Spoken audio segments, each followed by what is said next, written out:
Good afternoon, sir. Young man, I want to thank you so much. I'm encouraged by your vision and the piece of history that you've taken. I want to ask you something. J.A. Rogers, Dr. Ben Jochner, and other people who delved into this issue, a long time ago, the other gentleman was on with you that talked about Indian.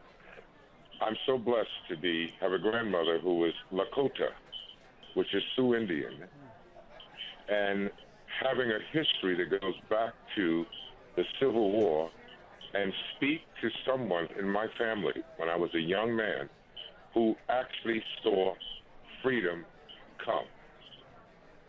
And the discussions I had with those people who survived Reconstruction and those who actually were children when freedom came gave me an opportunity in my life to be somewhat of an amateur historian and take part in what we call the so-called civil rights movement.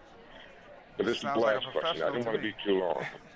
Okay, I didn't want to take too long, but if one would think that the delusion of us being inferior, wouldn't it be interesting if Abraham, Moses, and all of the prophets of the Holy Torah, and Jesus and Muhammad actually looked like you and me? And if we took some time and looked back to see who those people were, perhaps the delusion is to make us not know who we really are, so we would feel this sense of inferiority to give the economic difficulties that we've gone through for history. Because the Blackamoors... Right, Jamil, we're going to have to leave. We're going to have to leave it there and hear from Professor Kendi.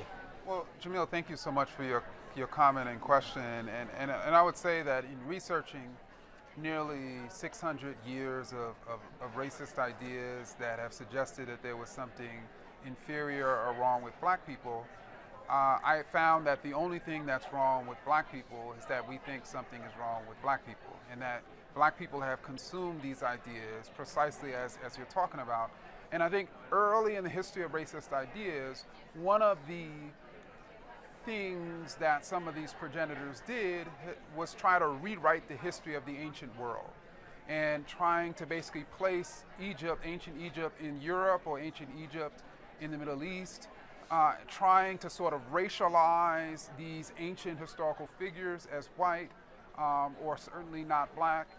And because, of course, as you stated, you can't be worshiping a group, a person, and then simultaneously saying that the people who that person may look like are inferior. And so I think they had to reshape that history, and I was glad that J.A. Rogers and Dr. Ben and others were, of course, to bring us the true history of the ancient world.